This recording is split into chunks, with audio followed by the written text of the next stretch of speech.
వినండి. నేను ఎందుకు చెప్తున్నానో మీకు చివరిలో అర్థమవుతుంది. ఈ ప్రవచనం వినాలి అంటే ఆ భగవంతుని కృపా కటాక్షం ఉంటే కానీ వినలేరు అని నా భావన. ఈ వీడియో కనుక నచ్చినట్లయితే లైక్ చేయండి, సబ్స్క్రైబ్ చేయని వారు సబ్స్క్రైబ్ చేయండి. మరిన్ని మంచి వీడియోలు చేయడానికి ప్రోత్సహించండి. ధన్యవాదాలు. ఒక రకంగా చాలా సంతోషంగా ఉంది. రేపటి రోజు స్వామివారి యొక్క అవతార స్వీకార మహోత్సవాన్ని పురస్కరించుకుని జరుగుతున్నటువంటి పూర్వాంగంగా ఉన్నటువంటి ఈ సభలో మాట్లాడగలగడం నా జీవితం చరితార్థమైనటువంటి ఘట్టం. రెండవది భయంగానూ ఉంది. ఎన్నో సభలలో మాట్లాడాను కానీ ఇప్పుడు నేను భయపడిన సందర్భం లేదు. ఎందుచేత అంటే మౌనంగానే ఉండి సమస్తాన్ని తన యందు నిక్షిప్తం చేసుకుని అనుభవించగలిగినటువంటి ఒక మహాజ్ఞాని ముందు ఆ జ్ఞానస్థితికి మౌనానికి భంగం కలిగిస్తూ వాక్కుని ప్రయోగించడం అంటే దానికి చాలా సాహసం ఉండాలి. అటువంటి తెంపరితనం ఎవరికి ఉంటుంది అంటే ఏమీ తెలియని వాడికే ఉంటుంది. అందుకే ఇక్కడ ఇంత ధైర్యంగా కూర్చుని మాట్లాడగలుగుతున్నాను తప్ప నాకు నిజంగా ఏదో అర్హత ఉన్నది అని కాదు.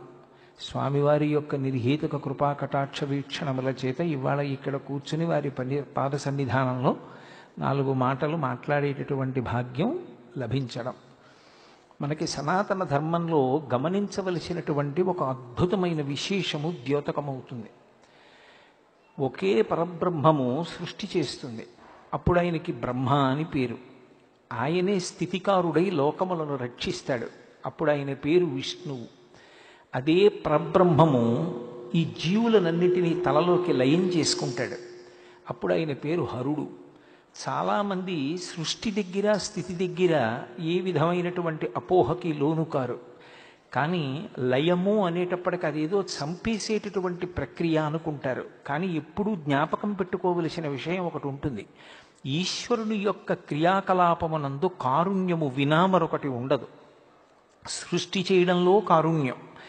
అయ్యో వీడికి ఒక శరీరం ఇచ్చాను, ఈ శరీరంతో శాస్త్రాన్ని గురువుని ఆధారం చేసుకొని భక్తితో కూడినటువంటి కర్మాచరణము చేసి భక్తితో కూడినటువంటి కర్మాచరణము చేత ప్రీతి పొందిన భగవంతుని యొక్క అనుగ్రహము చేత ఇయ్యబడినటువంటి వైరాగ్యము వలన పాత్రతను పొంది ఆ పాత్రత చిత్తశుద్ధిగా మారితే చిత్తశుద్ధి వలన జ్ఞానమును పొంది ఆ జ్ఞానము వలన ఇక మళ్లీ పుట్టవలసిన అవసరం లేని పునరావృత్తి రహిత శాశ్వత శివ సాయుధ్య స్థితిని పొందమని శరీరం ఇచ్చాడు.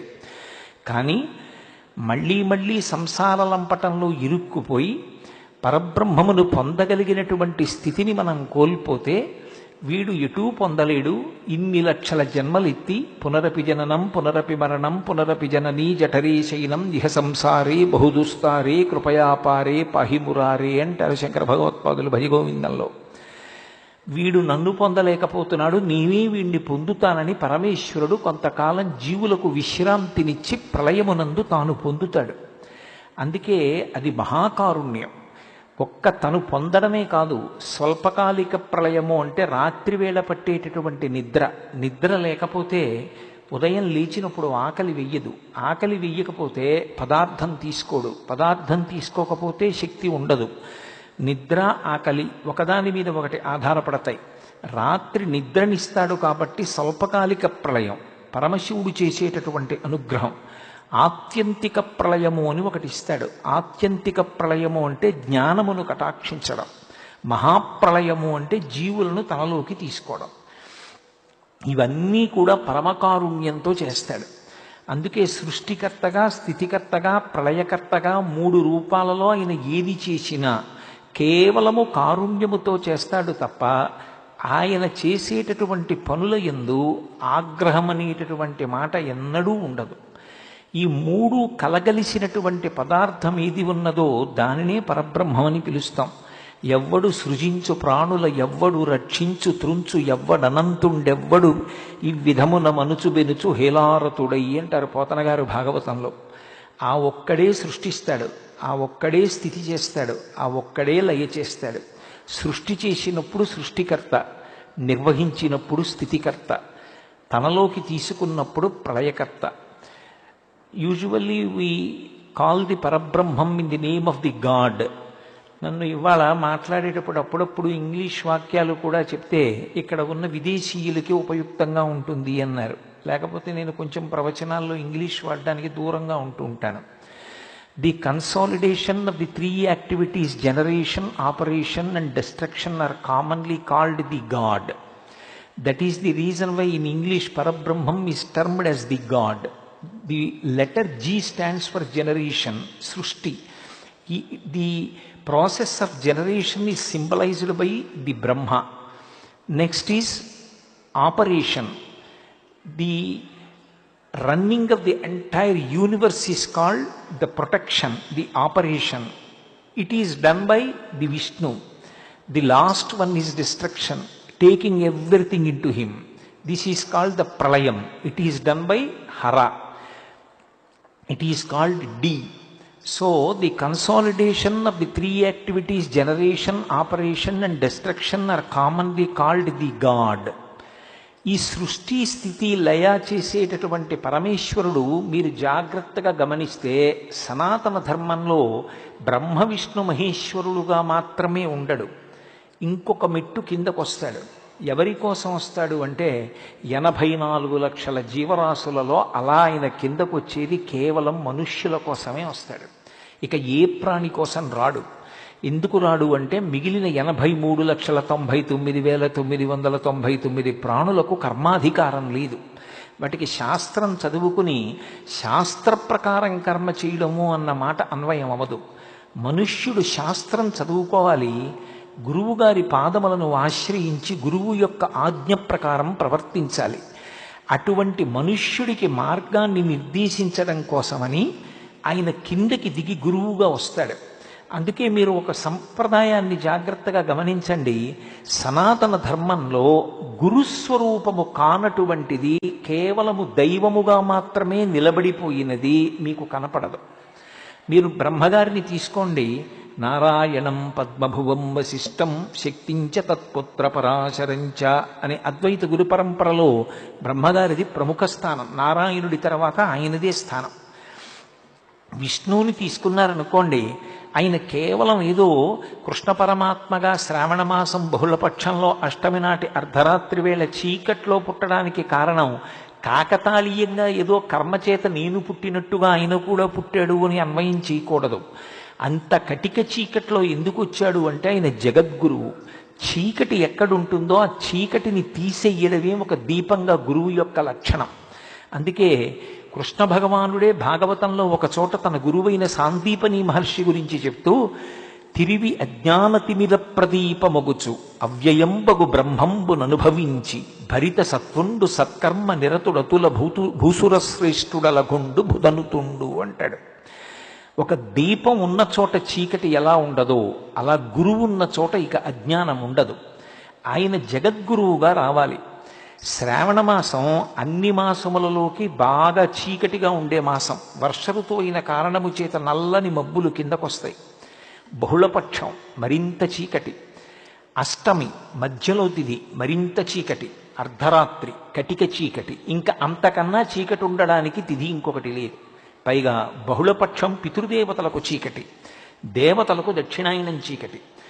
దేవతలకి, పితృదేవతలకు, మనుష్యులకు అందరికీ ఏది గాఢాంధకారమో అప్పుడు ఆయన ఆవిర్భవించాడు. కాకతాళీయంగా కాదు, కోరి కోరి. అందుకు అవతారమైంది పరిపూర్ణావతారం. పోతన గారు భాగవతం చేస్తూ ఒక మాట అంటారు.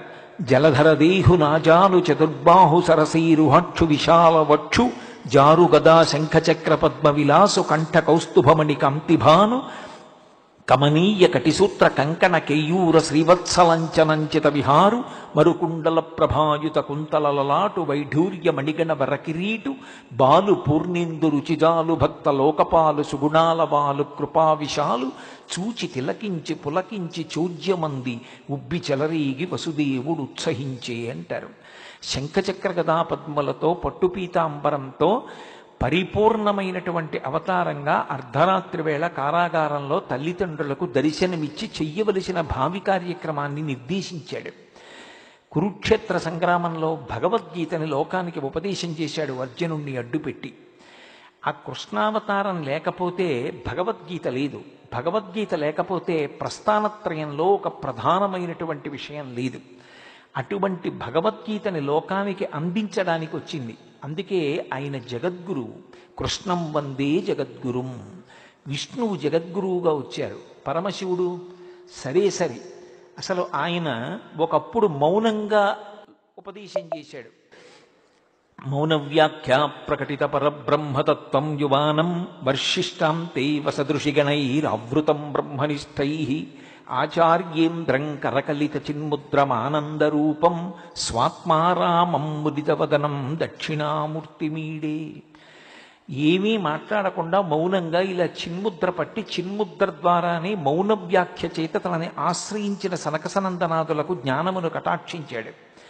కలియుగంలో అలా తాను కైలాస పర్వతం మీద ఒక వటవృక్షం కింద చిన్ముద్ర పట్టి మౌన వ్యాఖ్య చేస్తూ కూర్చుంటే అందుకోగలిగినంత సమర్థత ఉన్నవారెంతమంది? అందుకే వాళ్ళు నా దగ్గరికి రావడం కాదు, నేనే వాళ్ళ దగ్గరికి ఎడతానని త్యక్వా మౌనం వటవిటపినో మూలతో నిష్పతంతి శంభోర్మూర్తిశ్చరతి భువనే శంకరాచార్య రూప.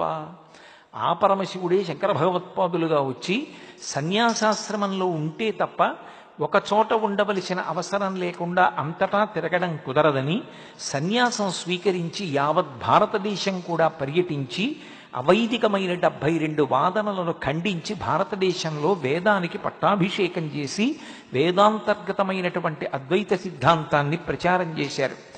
ఆ శంకర భగవత్పాదుల నుండి అనేకమైనటువంటి గురు పరంపరలు వచ్చాయి. అలా పరమశివుడు గురువుగా వచ్చాడు. అమ్మవారు ఇన్ని చోట్ల ఆమె గురుస్వరూపంగా వచ్చిందో అందుకే గురుమండల రూపిణి అని పేరు. కామాక్షి పరదేవత గురించి శంకర భగవత్పాదులు సౌందర్యలహరి చేస్తూ ఒక మాట అంటారు. అమ్మ శృతి నాం మూర్ధానో దదతి తవయౌ శేఖరతయా అంటారు. కామాక్షి పరదేవత అనుగ్రహించేటప్పుట ధ్యానంలో ఉన్నవాడి మీద తన పాదములు ఉంచుతుంది తల మీద. ఆమె పాద స్పర్శ తగిలితే సహస్రారము నుండి అమృతధారలు పడతాయి. మీనాక్షి తన చూపుల చేత అనుగ్రహిస్తుంది. విశాలాక్షి స్పర్శ చేత అనుగ్రహిస్తుంది. స్పర్శ దీక్ష, నయన దీక్ష, కుక్కుట దీక్ష అని 3 రకములైనటువంటి గురువులిచ్చేటటువంటి దీక్షలకి సంకేతంగా అమ్మవారు గురుమండల రూపిణి అయి నిలబడింది. ఆమె ఒకప్పుడు జ్ఞానప్రసూనాంబగా శ్రీకాళహస్తిలో దేవేంద్రాది దేవతలందరికీ జ్ఞానమును కటాక్షించింది. అమ్మవారు గురుమండల రూపిణి. ఆమె సరస్వతీ స్వరూపం. ఆమెయే వాగ్దేవి. శరజ్యోత్స్నా శుద్ధాం శశియుత జటాజూటమకుటాం వరత్రా సత్రాణ స్ఫటిక ఘటికా పుస్తకరాం సకృన్నత్వా నత్వా కథమివ సతాం సన్నిదదతే మధుక్షీరద్రాక్ష మధురి మధురీణా పణితయ అంటారు సౌందర్యలహరిలో. సకృన్నత్వానత్వా ఎంత పూజ చేస్తే జ్ఞానం ఇస్తుంది అంటే మనసు మంచిదైన వాడు ఒక్కసారి నమస్కారం చేస్తే చాలా ఆవిడ అనుగ్రహించేస్తుంది. అందుకే మూకశంకరులు కూడా విమలపటి కమలకుటి పుస్తక రుద్రాక్షస్త హస్తపుటి కామాక్షి పక్ష్మలాక్షి కలిత విపంచి విభాసి వైరించి అంటారు. ఇన్ని రకాలుగా ఆ దేవతా స్వరూపాలన్నీ కూడా గురుస్వరూపాలుగా నిలబడ్డాయి. ఇందులో అద్వైత గురు పరంపరలో పట్టాభిషేకం చేసి మాట్లాడబడేటటువంటి ఒక అద్భుతమైనటువంటి గురుస్వరూపం దత్తాత్రేయుల వారి యొక్క స్వరూపం. మీరు ఇందులో ఒక విషయాన్ని గమనించాలి. పరమేశ్వరుడిగా ఆయన నిలబడినప్పుడు ఆర్తో జిజ్ఞాసురర్థార్థి జ్ఞానీచ భరతర్షభ 4 ఇస్తాడు. కానీ సాధారణంగా కోరికలు కోరిన వాళ్ళందరినీ కూడా అనుగ్రహిస్తూ ఉంటాడు. కానీ గురువుగా దిగొచ్చాడు అనుకోండి, జ్ఞానం కోసం నా దగ్గరికి ఎవరైనా వస్తారా అని ఆర్తితో ఎదురు చూస్తాట. ఆ జ్ఞాన కటాక్షం చెయ్యడం అంటే గురువుకి ఎంత ఆనందం. జ్ఞానమే ఇవ్వగలిగినటువంటి గురువు ఏది ఇవ్వలేరిక. అన్నిటికన్నా పై స్థాయి జ్ఞానాన్ని కటాక్షించడం. ఇక జ్ఞానమునే ఇవ్వగలిగినటువంటి గురువు లౌకికమైనటువంటి కోరికలు తీర్చలేకపోవడం ఏమిటి? తన సంకల్పమాత్రం చేత గురువులు ఇస్తారు. మీరు సనాతన ధర్మాన్ని పరిశీలనం చేస్తే సనాతన ధర్మ వైభవమంతా గురువుల యొక్క వైభవమే.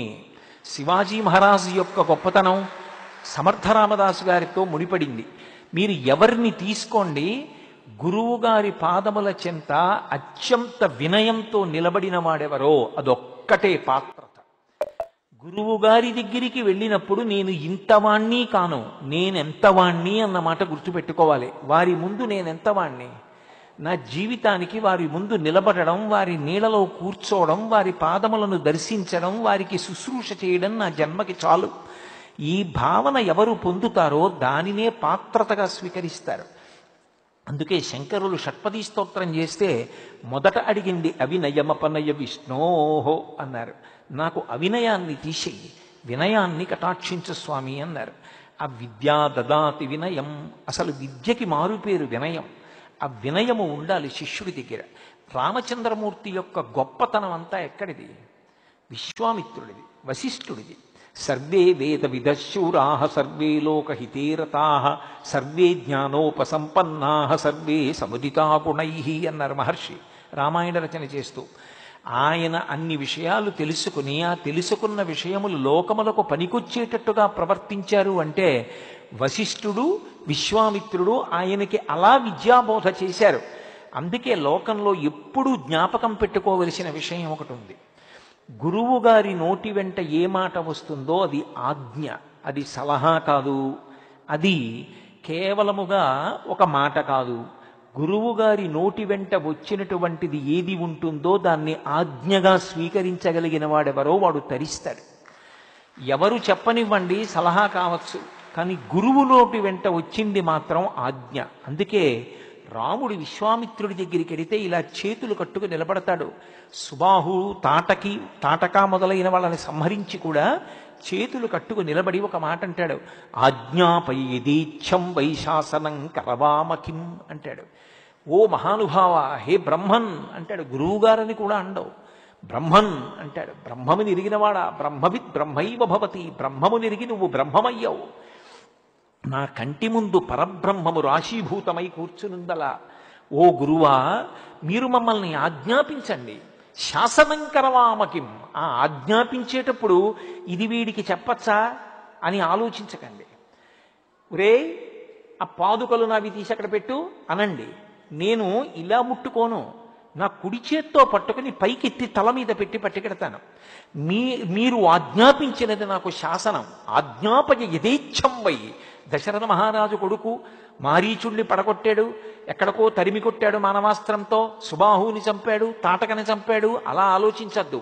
నేను ఏది చేసినా మీ అనుగ్రహం వల్లే. ఇది ఒక శిష్యుడికి ఉండవలసినటువంటి లక్షణం.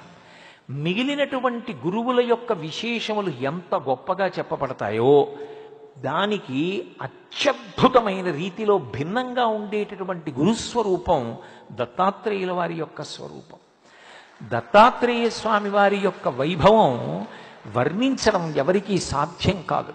అందుకే యదుమహారాజు గారు దత్తాత్రేయుల వారిని ప్రార్థన చేసినప్పుడు అవధూత రూపంలో ఉంటే ఒకటంటాడు, పరస్పర భిన్నములైన విషయములు ఎక్కడుంటాయో అక్కడ ఆయన యందు గోచరిస్తాయి. అనేక మంది స్త్రీల మధ్యలో ఉన్నట్లు కనపడతాడు ఒకప్పుడు, పరమ వైరాగ్యమూర్తి. మధుపానం చేస్తున్నట్లు కనపడతాడు ఒక్కొక్కసారి, కానీ అది ఆయనని ఏం చేయదు. ఎందుచేతనంటే మీరు ఒకటి గమనించాలి, ఒక సామాన్యుడు మధుపాత్ర పుచ్చుకున్నాడు అనుకోండి, లోపలికి తూలిపోతాడు. అగ్నిహోత్రం అక్కడ అగ్గిపుల్ల వెలుగుతోంది అనుకోండి, నేను చెంచాతో నీళ్లు పోస్తే అగ్నిహోత్రం ఆరిపోతుంది. ఒక అరణ్యం కాలిపోతోంది అనుకోండి, నేను చెంచాతో నీళ్లు పెట్టుకెళ్ళి పోశాను అనుకోండి, ఇప్పుడు పంచభూతములలో ఆ భూతధర్మం నిలబడుతుందా? నీరు నిప్పును ఆర్పుతుందా? నేను పోసిన చెంచాడు నీళ్లు అగ్నిహోత్రంలో కాలిపోతాయి, ఆవిరైపోతాయి వెంటనే. అప్పుడు నిప్పునది ఆర్పదు, ఎందుకంటే నిప్పు యొక్క శక్తి అంత తేజోవంతంగా ఉంది. అప్పుడు చెంచాడు నీళ్లు పనిచేయలేదు, ఇంకా నీరు నిప్పును ఆర్పలేదు. అలా అది వెలిగిపోతున్నటువంటి తేజస్సు. అందుకే జ్ఞానానల ప్రభావేన తస్మై శ్రీ గురవై నమః అంటాడు గురుగీతలో పరమశివుడు పార్వతీదేవితో. గురువు మనని అనుగ్రహించడానికి ఒక శరీరంలో కూర్చున్నట్లు కనపడతారు. నిజానికి అది శరీరం కాదు. ఆయన యథారూపంతో కనపడితే మనం హడిలిపోయి పారిపోతాం ఈ మంటపాన్ని విడిచిపెట్టి. అది జ్ఞానానల ప్రభావేన, అది రగిలిపోతున్నటువంటి జ్ఞానాగ్ని. ఆ జ్ఞానాగ్ని అది ఎవరు సన్నిధానంలో ఉన్నారో వాళ్ళందరినీ అనుగ్రహిస్తూ ఉంటుంది. అది కాల్చదు. దేన్ని కాలుస్తుంది అంటే లోపల ఉన్న అజ్ఞానాన్ని కాల్చేస్తుంది. వారి సన్నిధానంలో కూర్చోవడం చాలు. అందుకే గత జన్మంబులనేమి నోచితిమో, యాగశ్రేణులేమేమి చేసితిమో, ఎవ్వరికేమి పెట్టితిమో, ఏ చింతారతిన్ పొద్దుపుచ్చితిమో, ఏ సిద్ధాశ్రమమునం త్రొక్కితిమో, ఇప్పుడు చూడగంటి మిచటన్ కృష్ణార్భకు నిర్భయున్నది యశోద. ఒక మహాపురుషుడు ఉన్న ప్రాంగణాన్ని కాలుతో తొక్కడం చాలు జీవితానికి అదృష్టం. దత్తాత్రేయుల వారి యందు ఉన్న విశేషం మీరు జ్ఞాపకం పెట్టుకోవాలి. కృష్ణుడు పరబ్రహ్మంగా వస్తే కృష్ణుడు ఇవన్నీ ఎక్కడ చదువుకున్నాడు అని అడిగితే సాందీపని దగ్గర అని పూర్తిగా చెప్పడం కష్టం. ఆయన గురువుగా స్వీకరించి గురువుని గౌరవించాడు. కానీ దత్తాత్రేయుల వారి దగ్గర ఒక చమత్కారం ఉంది. కలియుగంలో దత్తాత్రేయుల వారి అవతారం మనం తరించడానికి ప్రధాన మార్గం. ఎందుచేత అంటే ఇప్పుడు నేను ఆ విషయాలన్నీ వివరించడానికి ప్రయత్నించాననుకోండి, సమయం సరిపోదు. నాకు ఒక 30 నిమిషాలు అనుమతించారు చాలు. ఏకశబ్ద సమ్యజ్ఞాత సృష్టప్రయుక్త స్వర్గే లోకే కామదుగ్భవతి. అటువంటి వారి సన్నిధానంలో మాట్లాడడం అంటే దత్తాత్రేయుల వారి సన్నిధానంలో మాట్లాడడం. కాబట్టి ఒక్క విషయాన్ని మనవి చేస్తాను. దత్తాత్రేయుల వారికి ఒకరు కాదు గురువు. అవధూతగా ఉన్నప్పుడు, అవధూతగా ప్రవర్తిస్తున్నప్పుడు ఒక్కొక్కసారి ఒక్కొక్కలా కనపడతారైనా. ఒకప్పుడు అవధూతగా కనపడ్డారు. అవధూత సంప్రదాయం అనేది ఒక సంప్రదాయం. ఆ అవధూత సంప్రదాయంలో దర్శనమిచ్చినప్పుడు యదు మహారాజు గారు మాట్లాడుతుంటే నాకు 24 మంది గురువులు ఉన్నారు అన్నారు. 24 మంది గురువులా అన్నారు. ఎందుకనంటే గురు తత్వంలో ఒక లక్షణం ఉంది. ఆడది ఎలా ఉంటుందో శిష్యుడు అలాగే ఉండాలి అని శాస్త్రవాక్కు. నా భార్య ఉంటుంది ఇంట్లో.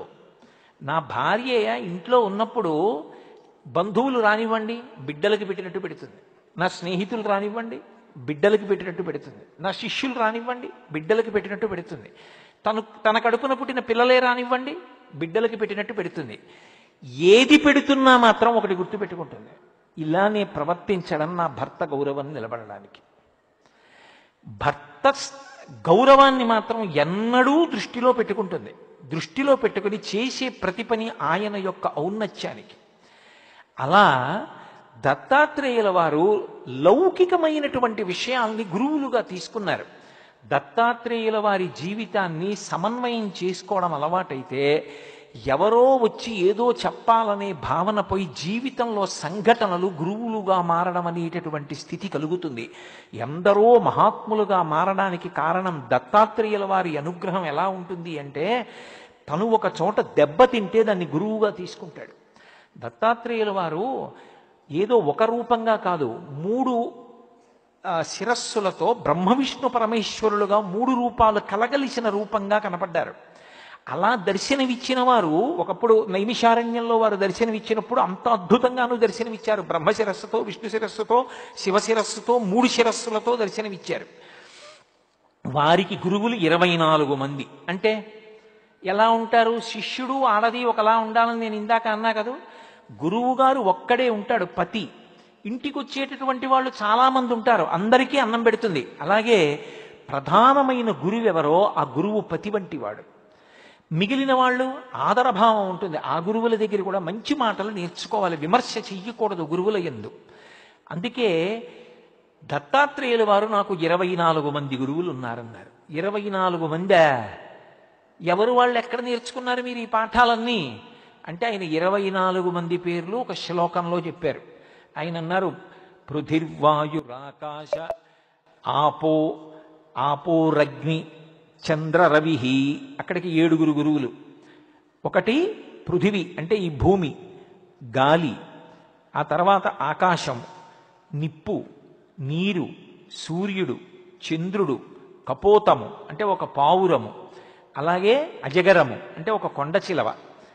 కపోతాజగర అజగరము, ఆ తర్వాత సింధు సముద్రం, ఆ తర్వాత మధుకృత్ తేనెను తయారు చేసేటటువంటి తేనెటీగ, అన్ని చోట్ల నుంచి తెచ్చి తేనె పట్టులో పెట్టేటటువంటి ఒక తేనెటీగ, పతంగ, ఒక దీపపు పురుగు. దీపపు పురుగుని దత్తాత్రేయుల వారు గురువుగా స్వీకరించారు. అది ఆశ్చర్యం. పతంగం, తర్వాత మధుకృత్, గజ, ఏనుగు నాకు గురువు. అలాగే మధుహ, హరిణో, మీన, తేనె పట్టుని పడగొట్టి తేనె తీసుకెళ్ళిపోయేటటువంటి వాడు. అలాగే హరిణో, లేడి. అలాగే మీన, చాప. పింగళ, ఒక వేశ్య, పింగళ అనబడేటటువంటి పేరు కలిగినటువంటి వేశ్య. అలాగే ఒక పక్షి, ఒక లకుముకు పిట్ట అంటారు, ఆ పక్షి కుర్రము, ఆ పిట్ట అర్భకుడు, చిన్నవాడైనటువంటి చిన్న బాలుడు, ఆ బాలుడు నాకు గురువు. ఇక చిట్ట చివరి పాదంలో కుమారి, పెళ్లి కానటువంటి ఒక కన్య, శరకృత్ బాణములు తయారు చేసేటటువంటి వాడు, సర్ప పాము, అలాగే ఊర్ణనాభి సాలెపురుగు, సుపేనకృత్ సుపేశకృత్, చిట్ట చివర నాకు భ్రమర కీటకములు.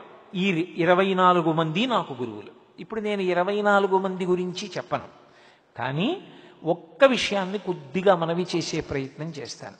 అందులో పరమ గంభీరమైనటువంటి ప్రతిపాదన ఉంది. మీరు ఈ గురువుల్ని జాగ్రత్తగా పరిశీలనం చేస్తే ఇవి అన్ని ఆశ్రమాలలో పనికొచ్చేటటువంటి వాళ్ళకి చెప్పారు.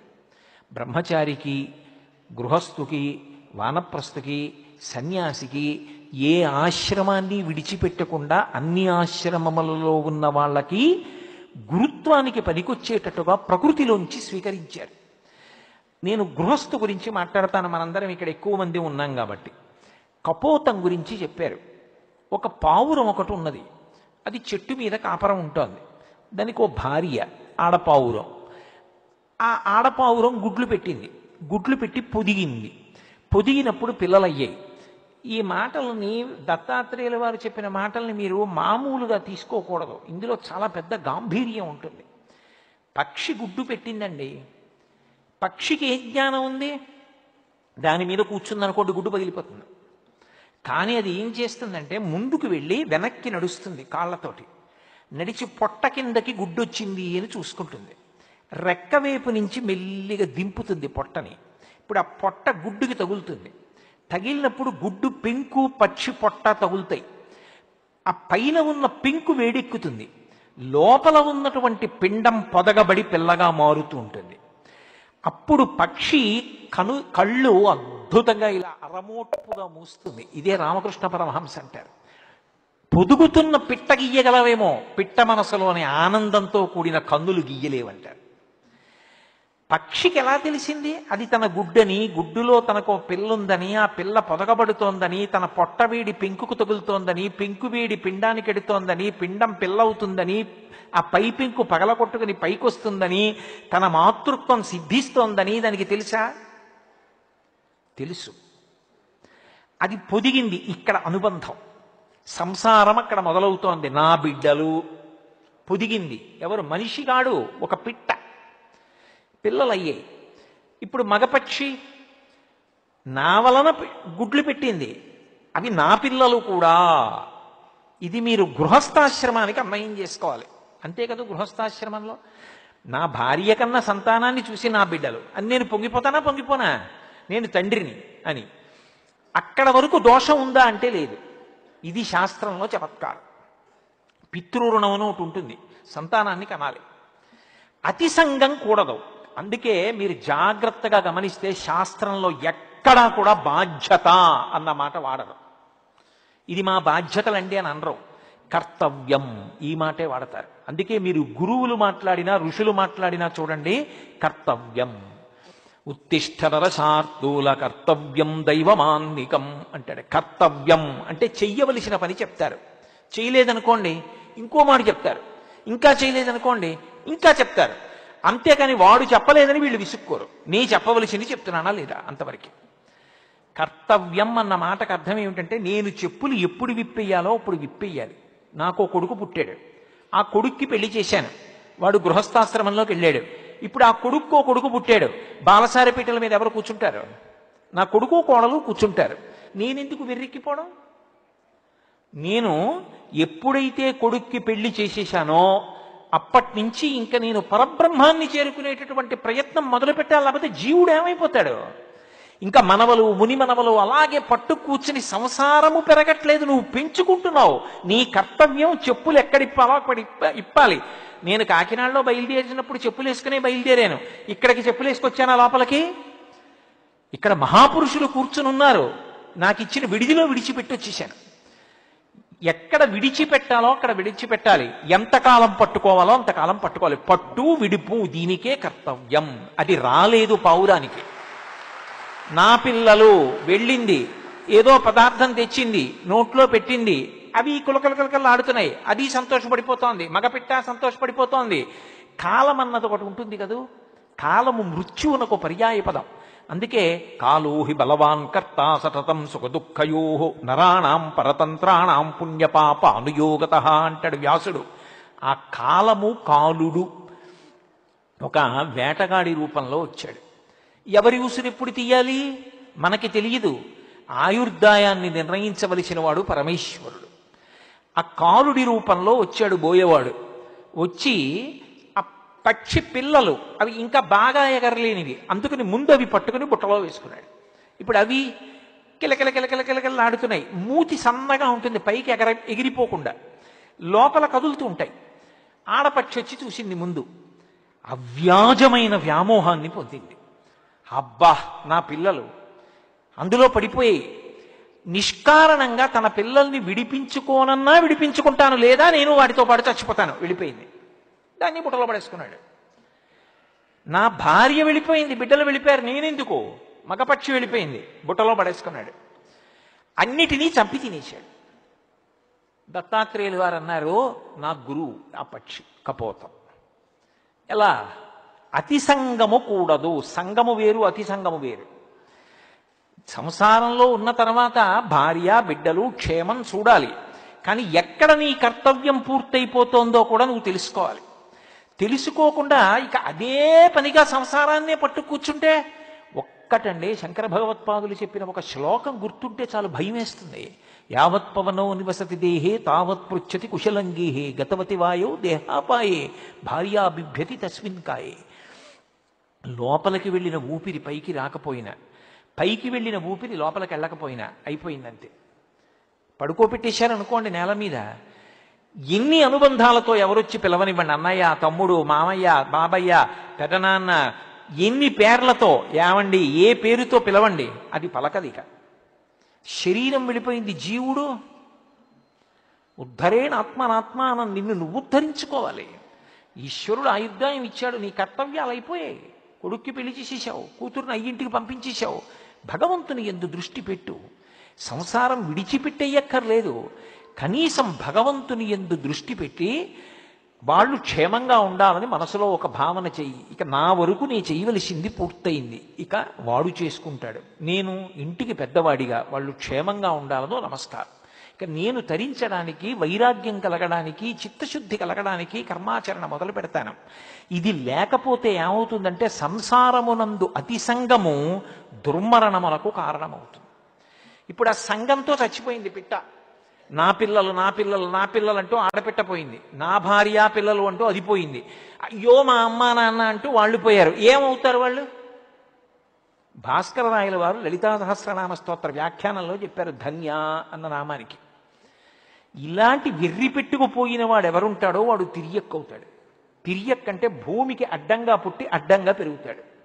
ఒక్కటి గమనించండి, ఒక్క మనిషి జన్మ దేని చేత గొప్పదైంది అంటే దేవతలకి కర్మాధికారం లేదు. వాళ్ళ పుణ్యం అయిపోతే కింద పడిపోతారు. క్షీణే పుణ్యే మర్త్యలోకం విశంతి, మళ్ళీ భూలోకంలో పడిపోతారు.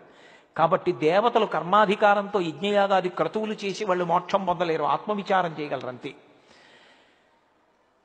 తిరియక్కులు భూమికి అడ్డంగా పుట్టి అడ్డంగా వెన్నుపావుండి పెరిగే ప్రాణులు శాస్త్రాన్ని గురువుని ఆధారం చేసుకుని ఉత్తమ కర్మలు చేయలేవు.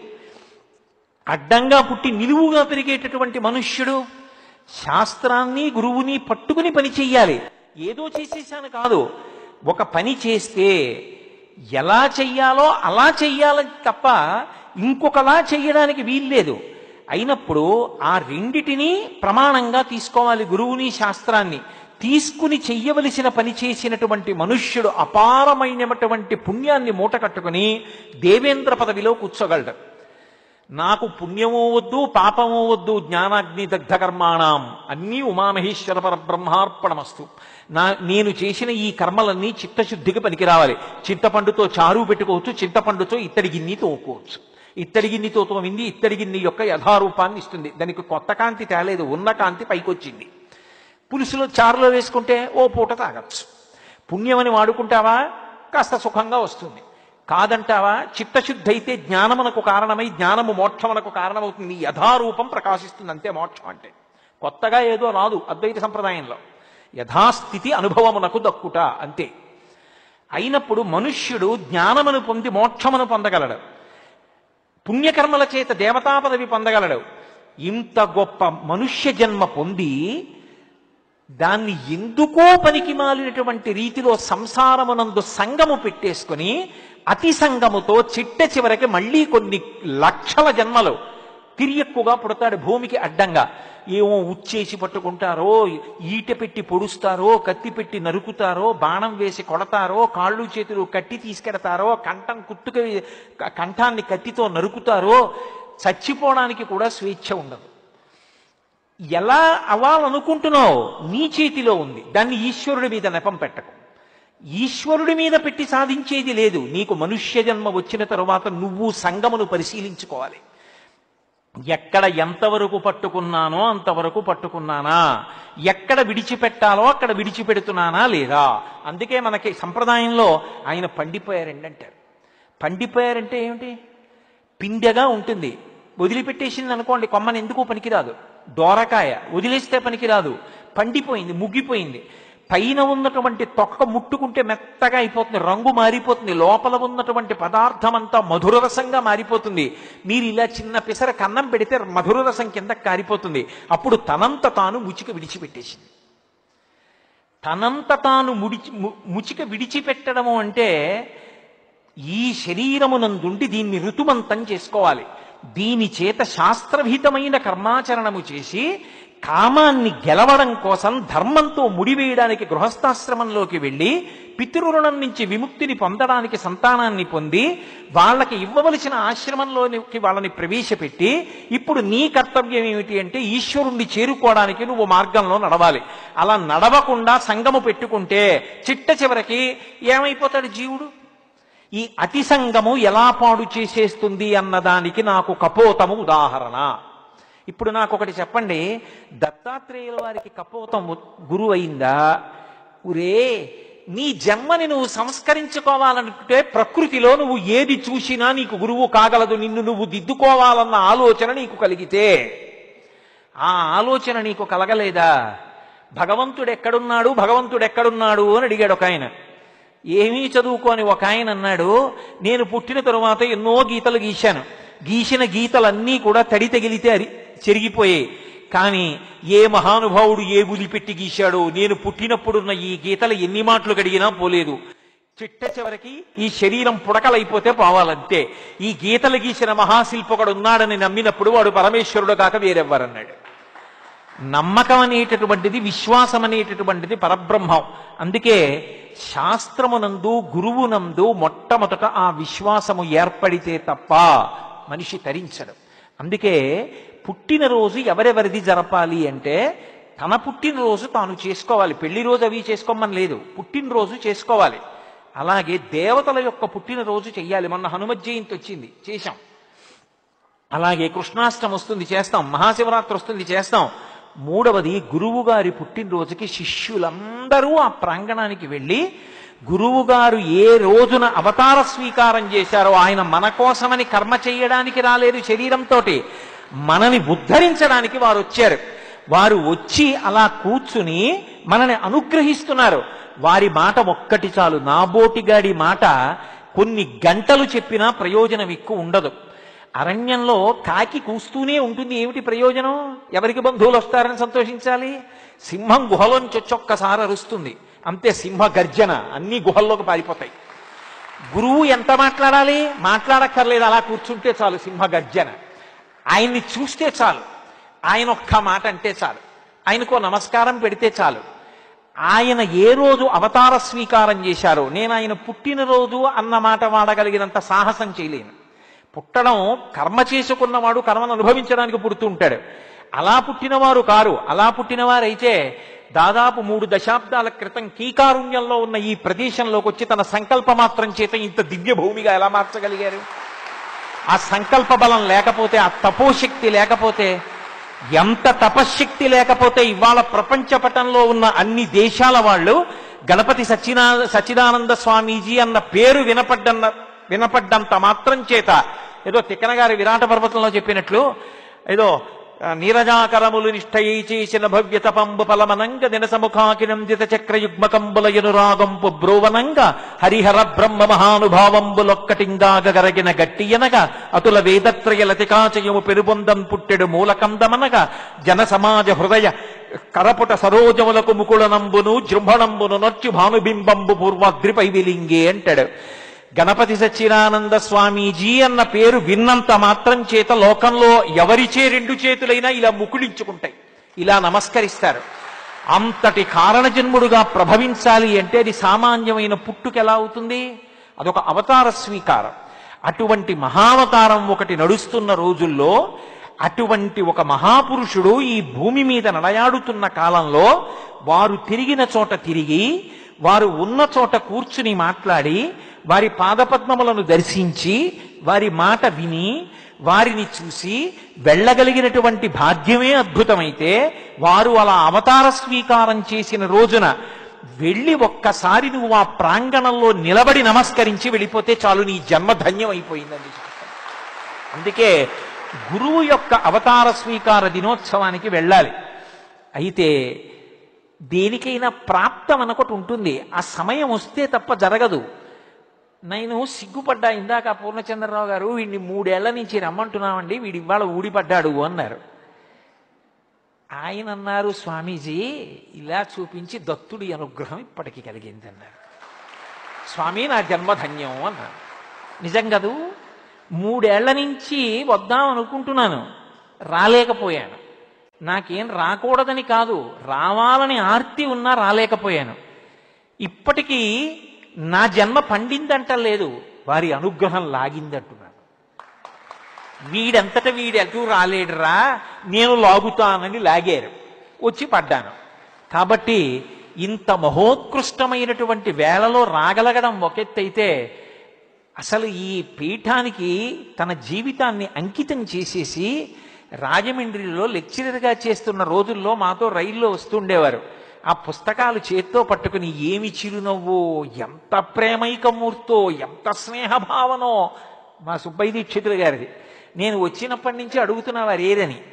అటువంటి సరస్వతీ స్వాధీనుడు కింద కూర్చుని నన్ను పైన కూర్చోపెట్టి, నాకు మోకాళ్ళు నిప్పున్నాయి, నేను కుర్చీలో కూర్చుని మాట్లాడుతూ ఉంటాను, కానీ స్వామి సన్నిధానంలో కింద కూర్చుని మాట్లాడతానండి అన్నాను.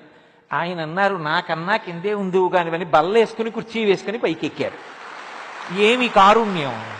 నువ్వు కిందే ఉన్నావుగా, నేను పైనే ఉన్నానుగా, ఓ చిన్న గీత కింద పెద్ద గీత గీసి, చిన్న గీత ఓ గీతని చిన్న గీత చెయ్యాలంటే కిందో పెద్ద గీత గీస్తే చాలు. నేను పైన ఉండడం కదా నీకు కావాలి. బల్లేసుకుని కష్టపడి వారు పైకెక్కి కూర్చున్నారు, నన్ను కుర్చీలోనే కూర్చోబెట్టారు, కింద వద్దులే, కిందే ఉన్నావుగా అలా మాట్లాడు. అది గురువు యొక్క కారుణ్యం అంటే. ఏమి నిజంగా వారు మాట్లాడు అంటే నేను ఇక్కడ కూర్చుని మాట్లాడేవాడిని అరగంట ఏమి, వారి సన్నిధానంలో శివరాత్రిలో ఓ రాత్రి అంతా మాట్లాడతా, అంత సంతోషం. కానీ వారు అలా అనుగ్రహించారు. కాబట్టి అది గురువు యొక్క కారుణ్యం. అందుకే మనందరం పరమ సంతోషంగా రేపు భానుబింబం ఉదయించడానికి ముందే మనం చెయ్యవలసిన నిత్యకర్మ పూర్తి చేసుకుని రేపటి రోజున పరమాద్భుతమైనటువంటి రీతిలో స్వామివారి యొక్క ప్రథమ శిష్యులు వారి యొక్క పాదపద్మములకు స్వర్ణపద్మముల చేత పూజ చేస్తారట. ఆ వైభవోపేతమైన సన్నివేశాన్ని తిలకించి మనందరం ఆ మధురానుభూతులతో వేదం ఎలా విధించిందో అలా ప్రవర్తించామన్న తృప్తితో, స్వామి మా అంతటా మేముగా మమ్మల్ని ఉద్ధరించుకోగలిగిన శక్తి కలవాళ్ళం కాదు, మేము మా మనసుల్ని మీ దగ్గర మూట కట్టి పెట్టేస్తున్నాం, మమ్మల్ని ఉద్ధరించే కర్తవ్యం మీరు స్వీకరించండి అని నమస్కరించి మన ప్రాంతాలకి బయలుదేరతాం. ఇంతకన్నా ఇచ్చిన వేళ దాటి మాట్లాడడం గురువుగారి ఆజ్ఞని ధిక్కరించడం అవుతుంది. అందుకని నేను నా ప్రవచనాన్ని ఇక్కడితో పూర్తి చేస్తూ, నిజంగా వీడికి ఏదో ఓ పని చెప్పకపోతే వీడు ఎలా తరిస్తాడని నన్ను తీసుకొచ్చి ఇక్కడ కూర్చోబెట్టి నా చేత చెప్పించారు తప్ప నిజంగా చెప్పడానికి అర్హతనున్నవాడిని నా చేత చెప్పించారనుకుంటున్నారా? అది వారి అవ్యాజ కారుణ్యం. వారి యొక్క అవ్యాజమైన కారుణ్యానికి వేరొక్క మారు నా శిరసు వారి పాదపద్మములకు తాటించి నమస్కరిస్తూ స్వస్తి. ఈ వీడియో కనుక నచ్చినట్లయితే లైక్ చేయండి, సబ్స్క్రైబ్ చేయని వారు సబ్స్క్రైబ్ చేయండి. మరిన్ని మంచి వీడియోలు చేయడానికి ప్రోత్సహించండి. ధన్యవాదాలు.